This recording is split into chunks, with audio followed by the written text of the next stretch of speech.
அஸ்ஸலாமு அலைக்கும் வரஹ்மத்துல்லாஹி வபரகாத்துஹு. அல்ஹம்துலில்லாஹி ரப்பில் ஆலமீன் வஸ்ஸலாத்து வஸ்ஸலாம் அலா அஸ்ரஃபில் அம்பியாஇ முர்சலீன் நபியனா முஹம்மத் வ ஆலிஹி வஸாபிஹி அஜ்மஈன். அம்மாபாத்.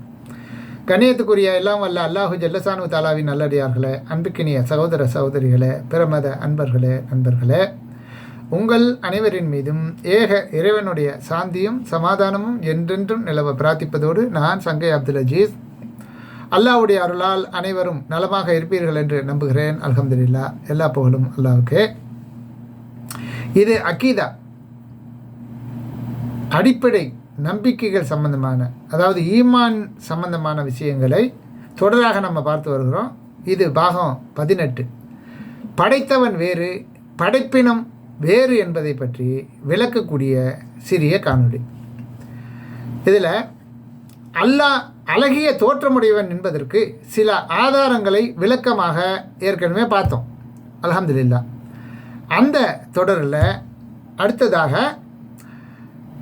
இருந்தாலும் இறைவன் உருவமற்றவன் என்று தங்களை சுன்னத்துவல் ஜமாத் என கூறுவதற்கான காரணம், அவர்கள் இஸ்லாத்தில் இல்லாத பல சித்தாந்தங்களை இஸ்லாம் என போதிப்பது தான். புரியுதுங்களா உங்களுக்கு?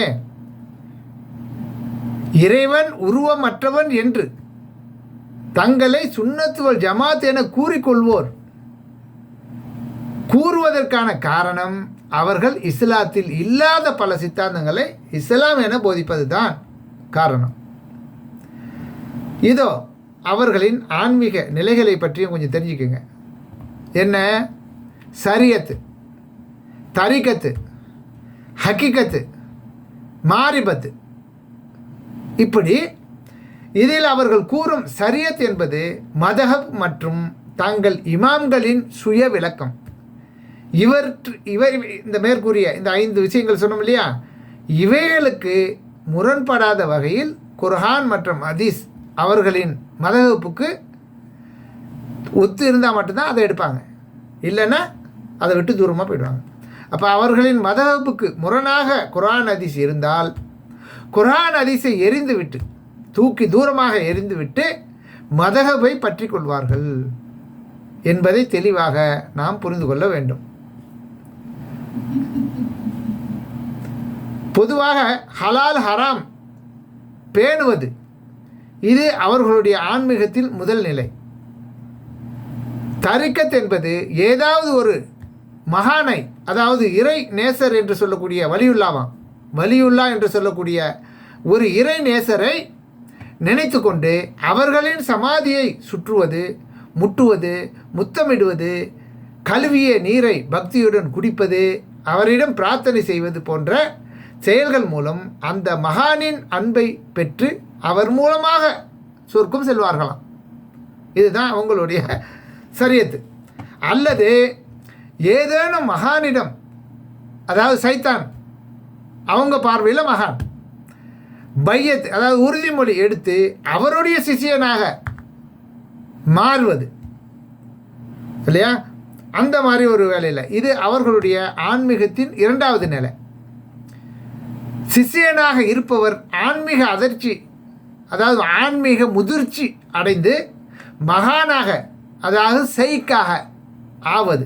இந்த நிலையை அடையும் போது பார்ப்பவை அனைத்துமே அல்லாவாக அவர்களுக்கு தெரியுமா, எதை பார்த்தாலும் இதுவும் அல்லாஹ் தான் என்று கூறுவார்கள். எதை பார்த்தாலும் இதுவும் அல்லாஹ் தான் என்று கூறுவார்கள். அதாவது தன் ஞானத்தால் இறைவனை அறிவார், இறைவனுடைய நேரடி தொடர்பில் இருப்பார், பாமரர்கள் பின்பற்றும் குர்ஆன் ஹதீஸை தாண்டி நேரடியாக அல்லாஹ்வுடன் பேசுவார். இது அவர்களுடைய ஆன்மீகத்தின் 3வது நிலை. எங்கும் இறைவனை காண்பவர் தன்னிலும் இறைவனை காண்பார், இறையுணர்வு பெறுவார், தன்னை இறைவனாக உணர்வார், நானே அல்லாஹ் என்று அறிவிப்பார். இந்த நிலையில் எண்ணியதையெல்லாம் செய்வார். இந்நிலையில் அவர்களிடம் கராமத், அதாவது அற்புதங்கள் நிகழுமா. இது ஆன்மீகத்தின் உயர்ந்த நிலை, அதாவது மஹாரிபத். இப்படி இந்து மதத்தை சற்றும் மாற்றம் செய்து இவர்கள் இதுதான் இஸ்லாம் என மக்களிடம் போதிக்கின்றார்கள். இது இந்து மதத்தில் சாமானிய இந்துக்கள் சிலைகளும் மகான்களும் தங்கள் பிரச்சனையை தீர்ப்பார்கள் என நம்புகிறார்கள். இதுதான் தரிகத். தன்னை கடவுளுக்காக அர்ப்பணித்து கொண்ட சாமியார்கள் எங்கும் கடவுளை காண்பார்கள். இதுதான் ஹக்கீகத். முத்தி நிலை அடைந்த சாமியார்களும் அகோரி சாமியார்களும் தன்னில் கடவுளை காண்பர், தன்னையே கடவுளாக நினைப்பர். இதுதான் மஹாரிபத்.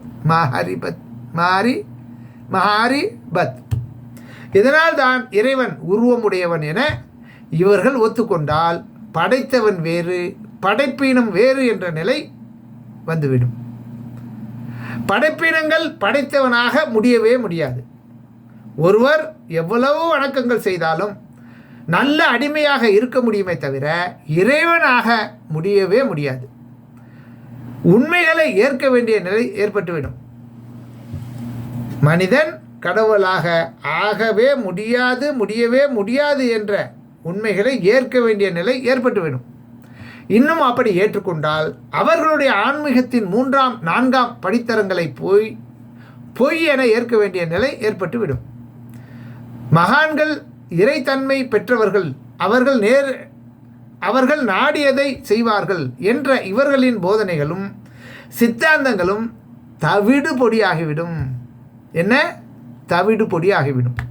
இதனால் தான் இறைவன் உருவமற்றவன் என்றும் அவர்களுடைய கோபத்தின் உச்சமாக நம்மை பார்த்து காபீர்கள் என்றும் கூறுகின்றார்கள். அவர்களுடைய மூடர் கூட்டத்தை தக்க வைத்துக் கொள்வதற்காக குர்ஆன் ஹதீஸ் படியும் இறைவனுக்கு உருவம் இல்லை என சில செய்திகளை திரித்து உண்மை போல் காட்டிக்கொண்டு இருக்கிறார்கள். இதில் அவர்களுடைய முதல் வாதம் இறைவன் உருவம் உடையவன் என்ற நேரடி வாதத்தை திருக்குர்ஆன் ஹதீஸில் இல்லை, எனவே இறைவன் உருவமற்றவன்.